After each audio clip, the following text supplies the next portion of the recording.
شب بارات ایک ایسی رات جو رحمت، مغفرت اور فیصلوں کی رات کہلاتی ہے۔ ایک ایسی ساتھ جو انسان کو اس کے ماضی، حال اور مستقبل پر غور کا موقع دیتی ہے۔ یہ رات محض عبادت کی ایک روایت نہیں بلکہ خود احتسابی، اصلاح اور رجوع اللہ کا پیغام لے کر آتی ہے۔ شب بارات ہمیں یاد دلاتی ہے کہ انسان کی اصل کامیابی مال، طاقت یا اختیار میں نہیں بلکہ اللہ کے عطا کردہ دین حق کے نظام کو اپنانے میں ہے۔ شب بارات کا بنیادی پیغام مغفرت اور نجات ہے۔ احادیث مبارکہ کے مطابق یہ وہ رات ہے جس میں اللہ تعالیٰ اپنے بے پایا رحمت کے دروازے کھول دیتا ہے اور سچے دل سے توبہ کرنے والوں کو معاف فرما دیتا ہے، سوائے ان لوگوں کے جو تکبر، کینہ، ظلم اور نافرمانی پر ڈٹے رہتے ہیں۔ یہ پیغام ہمیں شعور دیتا ہے کہ اللہ کے نزدیک اصل قدر کردار، نیت اور عمل کی ہے، نہ کہ ظاہری حیثیت کی۔ شب بارات کا پیغام صرف فرد کی اصلاح تک محدود نہیں، دین حق ہمیں ایک مکمل ضابطۂ حیات عطا کرتا ہے جو فرد، خاندان، معاشرہ اور ریاست سب کے لیے رہنمائی فراہم کرتا ہے۔ قرآن پاک ہمیں بتاتا ہے کہ عدل، امانت، مساوات اور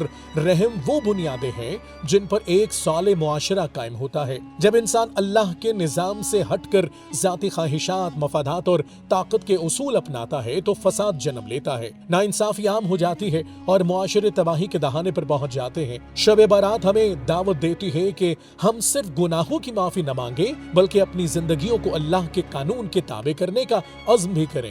دینی حق کا نظام انسان کو نفس کی غلامی سے نکال کر اللہ کی بندگی میں دیتا ہے۔ یہی نظام سود سے پاک معیشت، عدل پر مبنی انصاف، امانت دار قیادت اور کمزوروں کے حقوق کا ضامن بنتا ہے۔ تاریخ گواہ ہے کہ جب بھی معاشرے نے اس نظام کو اپنایا، امن، خوشحالی اور وقار اس کا مقدر بنے۔ آج امت مسلمہ جن بحرانوں سے گزر رہی ہے، سیاسی انتشار، معاشی ناہمواری، اخلاقی زوال، ان کی جڑ یہی ہے کہ ہم نے دین کو صرف عبادات تک محدود کر دیا اور اس کے اجتماعی نظام کو نظر انداز کر دیا۔ شب بارات کی رات امت مسلمہ کے ضمیروں کو جھنجھوڑتی ہے کہ کیا ہم واقعی اللہ سے معافی کے طلبگار ہیں یا محض روایت رسومات تک محدود ہو چکے ہیں۔ یہ رات یہ بھی یاد دلاتی ہے کہ تقدیری فیصلے محض قسمت کا نام نہیں بلکہ اعمال سے جڑے ہوتے ہیں۔ جب فرد اور قوم توبہ، اصلاح اور حق کے نظام کی طرف پلٹتی ہے تو اللہ کی مدد شامل حال ہو جاتی ہے۔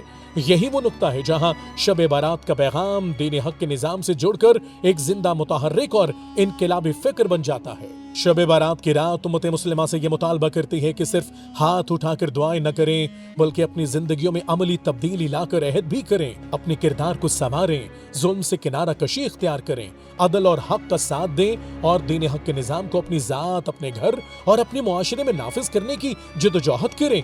یہی شب بارات کا اصل پیغام ہے اور یہی نجات کا وہ راستہ ہے جو انسان کو دنیا اور آخرت دونوں میں کامیابی سے ہمکنار کرتا ہے۔